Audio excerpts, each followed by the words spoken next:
Salut à tous et bienvenue sur Backpost. Aujourd'hui, je vous propose de revenir sur le transfert de Ryan Cherki du côté de Manchester City et on va essayer d'analyser ce transfert à travers trois prismes assez différents qui sont en gros les trois points de vue possibles du transfert, que cela soit du côté de l'Olympique Lyonnais où on va un petit peu se pencher sur le deal financier et essayer de dire si Lyon s'en tire bien ou non avec cette transaction. On va bien sûr se positionner du côté du joueur pour parler un peu de Ryan Cherki, de ses qualités et ce sera le moment un peu de le présenter, même si pour ceux qui suivaient la Ligue 1 de manière assez régulière, je pense que la plupart reconnaissent du coup les qualités de Ryan Cherki qui sont vraiment impressionnantes, et on finira par parler un petit peu du point de vue de Manchester City. On essaiera de voir si Ryan Cherki peut s'intégrer dans le secteur offensif de Pep Guardiola, si oui comment, avec quelles peut-être limites, quelles contraintes. On va essayer de parler un peu de tout ça et à la fin je vous donnerai mon avis final sur le transfert. Donc je vous propose qu'on commence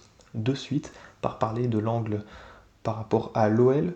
Alors Lyon va toucher un peu plus de 40 millions d'euros sur ce transfert avec aussi deux trois bonus qui vont s'hisser à ce montant de base. Donc je pense que John Textor va plutôt être content à quelques jours de passer devant la DNCG, et je pense qu'il ne va pas dire non sur une telle somme pour venir renflouer un petit peu ses caisses. On sait que Lyon a besoin d'argent et forcément ils n'étaient pas en position de force au moment de négocier ce deal, mais au final pour un joueur à qui il lui restait que une année de contrat, un joueur qui part pour plus de 40 millions d'euros alors que l'été passé il y avait des rumeurs qu'il envoyait à Fulham ou à Dortmund pour à peu près 15 millions d'euros il me semble.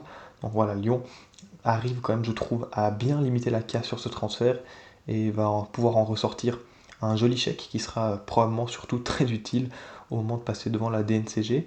Après, évidemment, au niveau sportif, évidemment, c'est une perte, je ne sais pas si dramatique c'est le bon mot, on parle de football, mais quand même une perte très importante pour cette équipe lyonnaise. Mais voilà, je pense que c'était le moment quand même pour Cherki de changer d'environnement, de prendre son envol définitivement. Et Lyon arrive tout de même, malgré une situation délicate, assez précaire, à en tirer, je pense, à peu près le maximum. On va parler maintenant, c'est ce qui nous intéresse le plus, de Ryan Cherki. Alors évidemment, je pense que beaucoup de monde euh, le connaît très bien, voit ses qualités aussi, mais on va quand même essayer d'en parler un petit peu, de le présenter rapidement, avec selon moi les caractéristiques principales du joueur. Alors pour moi, je dirais pour commencer, c'est qu'on a affaire à un joueur ultra créatif, pas loin d'être le joueur le plus créatif d'Europe. C'est évidemment discutable, mais c'est que mon avis. Je pense qu'on est vraiment sur un des tout meilleurs milieux créatifs d'Europe qui a une palette tellement incroyable. Et pour moi, ce qui le caractérise et ce qui le définit par rapport à cette palette d'une créativité folle, c'est qu'il arrive toujours à se créer des angles d'action, peu importe dans quelle situation il est. En gros, peu importe où il se trouve sur le terrain, il arrivera toujours à créer quelque chose de par ses qualités techniques et du coup à s'en sortir, et il arrivera toujours à faire ce qu'il veut dans une certaine mesure, j'ai l'impression. Moi, ce que je trouve impressionnant, c'est la manière dont il arrive à se créer des angles, comme j'ai dit, suivant la situation en question. Quand il est face à un défenseur ou deux défenseurs, il arrive toujours, grâce à sa qualité technique, de par sa créativité aussi, à inventer des gestes, à trouver de l'espace là où il n'y en a pas. Et son exécution est pratiquement toujours parfaite. Un joueur qui a vraiment une qualité technique, une qualité de pied assez extraordinaire. Cette qualité de pied, évidemment, elle se manifeste aussi dans ses passes, qui sont très souvent précises, bon tempo, bon timing, très bon dosage aussi, énormément, la plupart du temps, j'ai envie de dire. Donc voilà, on est sur un joueur pardon, qui a des bases techniques très impressionnantes, qualité de pied aussi, ça veut dire une très grosse qualité de frappe, des deux pieds, important de préciser, évidemment pied gauche, merveilleux, mais le pied droit est aussi plutôt très bon. On voit aussi déclencher du pied droit s'il le faut, il n'hésite pas, et c'est pas un problème pour lui de se mettre sur son pied droit pour dribbler, pour passer. Je dirais aussi que dans cette capacité à créer, à être ultra créatif, alors ça va un peu de soi, mais un joueur qui est très à l'aise dans le dribble, très bon. Et ça, encore une fois, ça vient du fait qu'il a une grosse capacité sur les petits espaces, avec des petits appuis, des petites foulées, à finalement s'orienter de manière adéquate par rapport à la position du défenseur. Il arrive à se tourner dans des situations délicates aussi. Et ça, c'est tout simplement dû, je pense encore une fois, à la qualité du joueur, assez extraordinaire. Aussi, quand même une intelligence foot, un QI foot, qui est quand même obligé d'être assez élevé, parce que parfois il y a vraiment des gestes qui sort un petit peu de nulle part, totalement imprévisible, et c'est aussi ça qui fait sa force d'être un joueur autant imprévisible, et il le démontre avec cette qualité de dribble. Évidemment, j'en ai aussi un peu parlé, mais on va ressouligner encore une fois, mais cette qualité de passe, qui est peut-être un peu sous-estimée chez lui, moi je la trouve phénoménale, parce que comme j'ai dit, il est capable de créer, de par ses passes, d'à peu près n'importe où sur le terrain, sur des coups de pied arrêtés, depuis une zone plus excentrée, depuis une zone plus axiale, aux abords des 16 mètres, dans les 16 mètres, un joueur qui arrive toujours à s'en sortir grâce à la capacité qu'il a de se créer de ses angles. Il a souvent tendance aussi à ramener le ballon vers lui pour le redonner.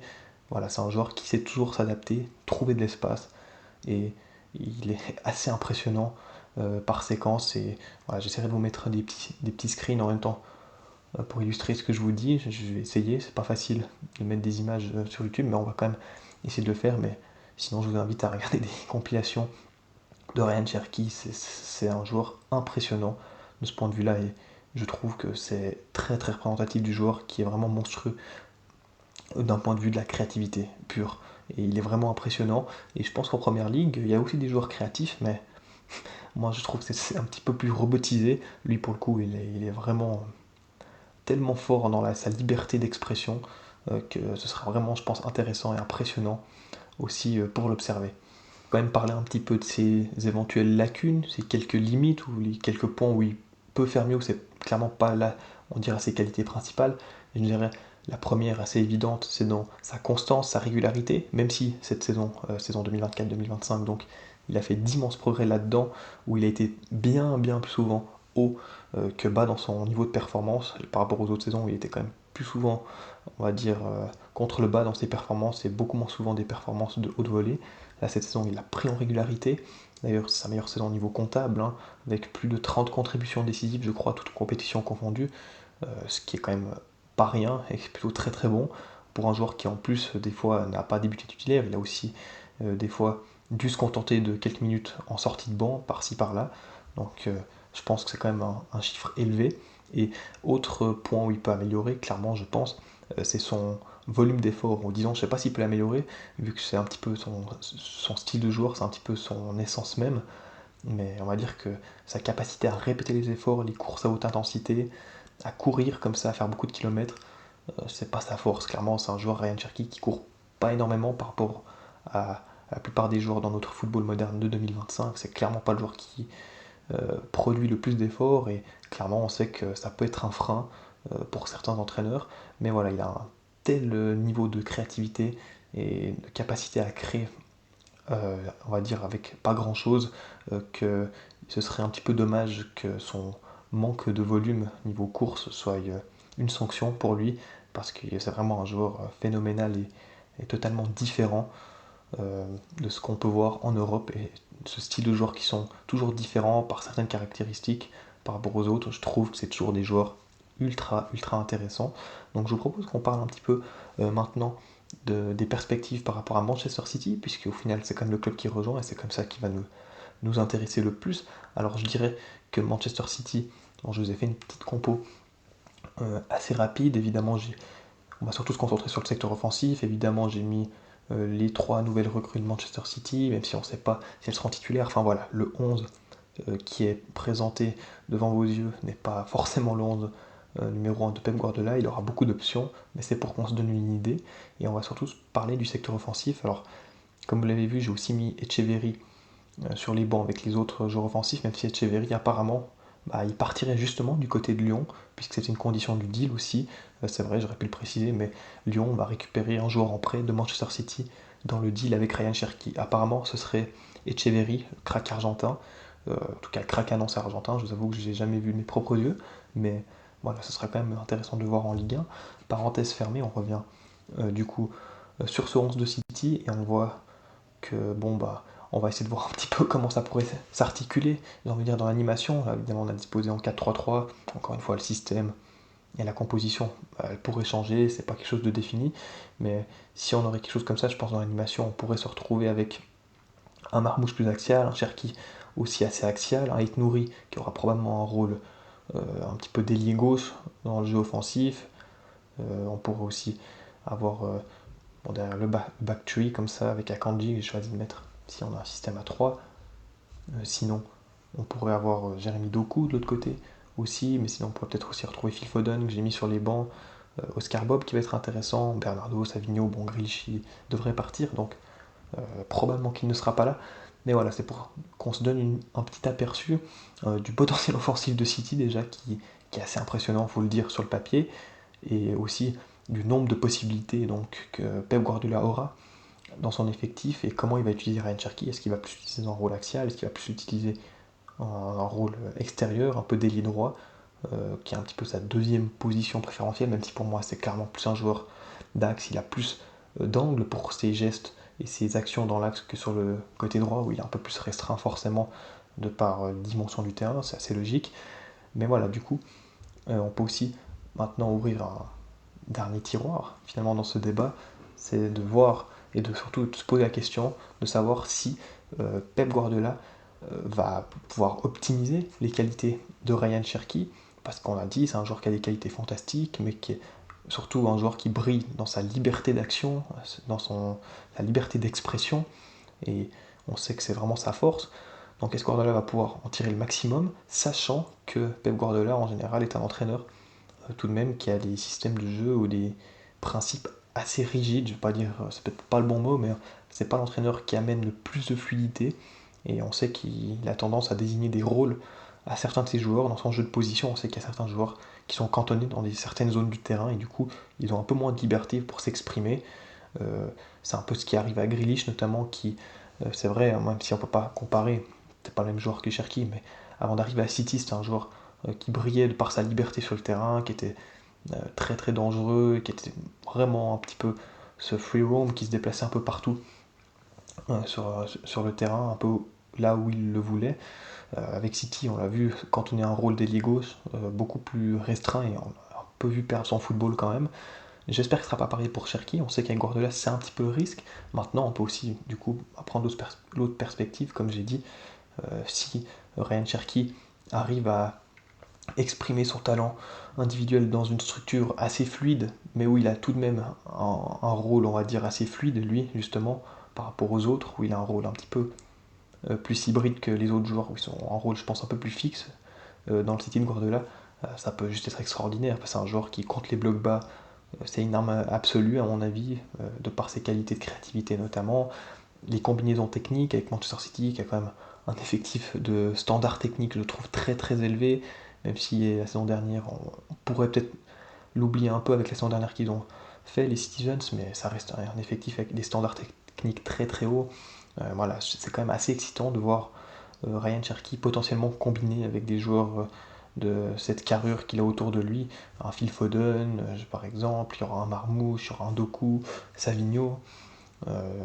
Même Oscar Bob, que j'aime beaucoup, Oscar Bob, j'espère qu'il aura du temps de jeu, et je pense sincèrement, Guardiola comptait sur lui la saison dernière avant sa grave blessure. Donc voilà, c'est quelque chose qui va être très très intéressant, mais ça reste une équation quand même, et ça reste un doute qu'on peut avoir sur ce transfert, c'est de savoir si Ryan Cherki aura la liberté dont il nécessite pour briller dans ce City de Guardiola, qui en général est quand même une équipe, comme beaucoup des équipes de football moderne, a des idées, je ne vais pas dire fermées, pas du tout, c'est pas le bon terme, mais on a des joueurs qui ont des rôles un peu plus restreints sur une portion du terrain. Donc voilà, on verra ce qu'il en sera. Pour Ryan Cherki, on le verra assez vite, puisqu'il y aura la Coupe du Monde des clubs qu'il va disputer avec Manchester City, où il aura, je pense, quand même l'occasion déjà de se montrer un petit peu. En tout cas, on lui souhaite. Et évidemment, on suivra ce qu'il fera la saison prochaine, c'est ce qui nous intéresse le plus, en Première Ligue, en Ligue des Champions, où là, on sait que Ryan Cherki sera bien bien plus observé encore qu'à ses débuts dans cette Coupe du Monde du club. Donc voilà, je vais vous donner encore rapidement l'avis global que j'ai sur ce transfert. Alors comme j'ai dit, moi je pense que c'est une super recrue. Surtout, moi il y a un argument qui... Bon, on va en parler un peu, parce qu'il me paraît assez évident, c'est le prix pour Manchester City d'avoir un joueur aussi créatif, aussi fort dans la créativité, on va dire dans le standard technique aussi élevé, pour un peu plus seulement de 40 millions d'euros. C'est très très fort. On peut comparer, on le fera peut-être dans une prochaine vidéo, avec Florian Wirtz pour à peu près normalement, qui devrait partir lui à Liverpool pour à peu près 150 millions d'euros, bonus compris. Voilà, est-ce que Ryan Cherki et Florian Wirtz sont évidemment pas les mêmes joueurs, etc., pas le même pédigré non plus. un est champion de Bundesliga, l'autre n'a pas encore de grosses références niveau collectif, je crois qu'il n'a jamais gagné de trophée dans sa carrière par exemple. Est-ce qu'il y a une différence de 90 millions d'euros qui est justifiable? Moi je pense pas sincèrement, parce qu'à mon avis niveau créativité, Ryan Cherki, sans comparer forcément à Wirtz, mais c'est très très très très haut et très fort. Wirtz est peut-être un joueur un peu plus fonctionnel qui se rapproche un peu plus de Gibbs White selon moi. Gibbs White, j'en parle parce que je pense que c'était le troisième choix de Manchester City qui a été intéressé par Cherki, Wirtz et Gibbs White. Gibbs White qui est un joueur que j'adore, vraiment un joueur magnifique, mais qui voilà, il joue en première ligue, il est anglais, on sait qu'il ne serait pas parti de Nottingham à moins de 100 millions d'euros probablement. Donc je pense que voilà, l'option Ryan Cherki, qui n'est pas tout à fait le même style de joueur évidemment, mais qui est peut-être encore plus fort dans la créativité que ces deux joueurs cités précédemment, je pense que c'est une super option. Et ça fait que City fait un bon coup. Le fait que City aussi avait besoin quand même d'un remplaçant à De Bruyne entre guillemets, d'un nouveau leader technique peut-être dans la zone offensive, vu que Phil Foden, on ne sait pas ce qu'il en sera de son niveau la saison prochaine, je pense que c'est une bonne nouvelle aussi. Et ouais, c'est très intéressant à ce prix-là, c'est une énorme hype, en tout cas moi personnellement, de voir Ryan Cherki dans cette équipe de Manchester City, dans ce City de Guardiola, même si, comme je l'ai expliqué auparavant, il peut y avoir quelques difficultés, notamment si Guardiola, on va dire, le limite un petit peu dans son champ d'action. Mais voilà, ce sera la musique d'avenir, j'espère que cette vidéo vous aura plu. Moi je vous dis à très très vite pour une nouvelle vidéo où je pense qu'on va parler de Florian Wirtz du coup, vu que son transfert n'a pas été officialisé par le club, mais ça devrait se faire, sauf immense retournement de situation. Et il y a aussi beaucoup de choses à dire, très très intéressantes. Du coup, on fera, je pense, une vidéo. Moi, je vous dis à très très vite. Prenez soin de vous. À bientôt.